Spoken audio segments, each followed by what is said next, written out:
Good morning everyone. जैसे कि मैंने वादा किया था आप सबसे अगली वीडियो लेकर आ रही हूँ स्वॉट एनालिसिस के ऊपर। अब बात करते हैं स्वॉट एनालिसिस होता क्या है। हम अगर अपने करियर में हैं या हम अपनी पर्सनल लाइफ में हैं या फिर हमें अपनी लाइफ का कोई बहुत कीमती डिसीजन लेना है तो स्वॉट एनालिसिस वहाँ पर बहुत काम आता है।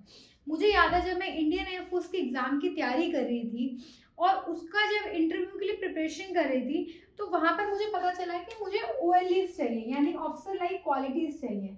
इन क्वालिटीज में क्या है पहले मैंने वो देखा और फिर मैंने रियलाइज किया कि मेरे अंदर वो सारी चीजें हैं या नहीं है। ऐसे ही आप कोई जॉब करना चाहते हैं, आप अपने करियर में कंफ्यूज हैं, आपको समझ नहीं आ रहा अपने करियर में कैसा डिसीजन ले, तो ये स्वॉट एनालिसिस बहुत काम करेगा। अब आज थोड़ा सा गहराई में इसके बारे में समझते हैं। सबसे पहले आपको कुछ नहीं करना, आपको अभी प्रैक्टिकली पेपर पेन उठाना और ये काम करना है। आप पहले इस तरीके से 4 क्वाड्रेंट बना लीजिए। पेपर पेन लेकर 4 क्वाड्रेंट बना लीजिए। Quadrant number 1, quadrant number 2, quadrant number 3 और क्वाड्रेंट नंबर 4।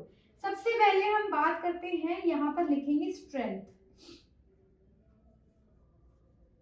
और यहाँ पे लिखेंगे वीकनेस। अब मैं आपको बताती हूँ कि यहाँ मैंने स्ट्रेंथ क्यों लिखी है और यहाँ वीकनेस क्यों लिखी है। अब स्ट्रेंथ के सामने आप लिखेंगे अपॉर्चुनिटीज और वीकनेस के सामने आप लिखेंगे थ्रेट्स। अब ये बनाने के बाद जैसे जैसे मैं आपको बोलती रहूं वैसे वैसे आपने लिखना है। तो बात करते हैं स्ट्रेंथ की। अभी फिलहाल हम स्वॉट एनालिसिस करते हैं आपके करियर के टर्म्स में, आपके कैरियर के टर्म्स में स्वॉट एनालिसिस करते हैं। तो वो आप याद करें थोड़े से अपने दिन, अपनी 1st to 10th यानी आपका स्कूल टाइम। आप स्कूल टाइम में कैसे थे, स्कूल टाइम में किन किन एक्टिविटीज में पार्टिसिपेट करते थे। जैसे मैं अपना बताती हूँ तो मैं अगर बात करती हूँ तो मेरी डांसिंग में अच्छी थी, मैंने डांस करना सीखा था उन दिनों। पब्लिक स्पीकिंग में अच्छी थी, पब्लिक स्पीकिंग मेरा स्ट्रेंथ है।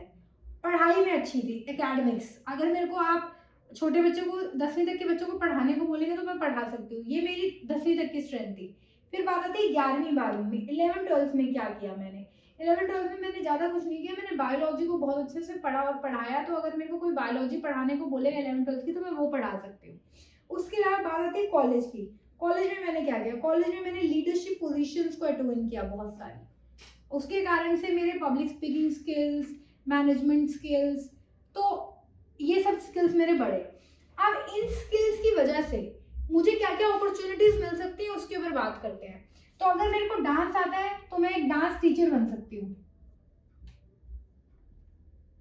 अगर मेरे को पब्लिक स्पीकिंग आती है तो मैं बच्चों को पर्सनैलिटी डेवलपमेंट की क्लासेस दे सकती हूँ। अगर मैं एकेडमिक्स में अच्छी हूँ तो मैं टीचर बन सकती हूँ। अगर मैं बायोलॉजी पढ़ा सकती हूँ तो बायोलॉजी की टीचर बन सकती हूँ। लीडरशिप स्किल्स है तो कोई मैनेजर लेवल की जॉब हो सकती है, वो मैं कर सकती हूँ।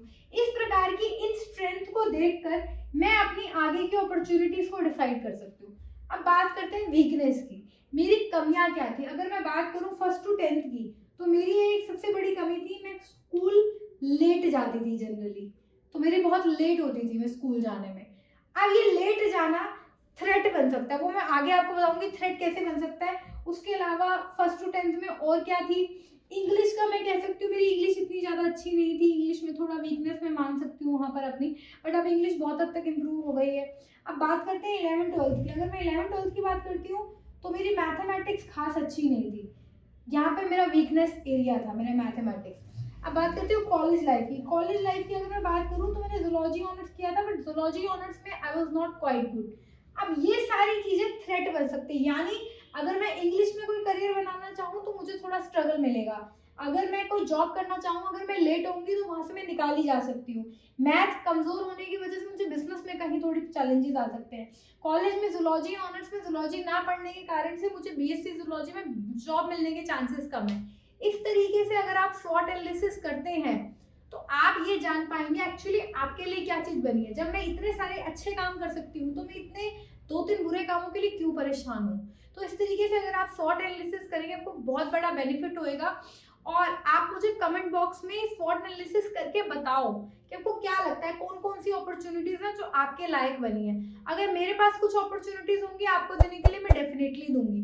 उसके अलावा अगर आप अपने कॉलेज स्कूल में इस प्रकार के सेशंस करवाना चाहते हैं स्वॉट एनालिसिस के ऊपर, पर्सनैलिटी डेवलपमेंट, कम्युनिकेशन के ऊपर, तो आप दिए गए नंबर पे कांटेक्ट कर सकते हैं। Thank you so much.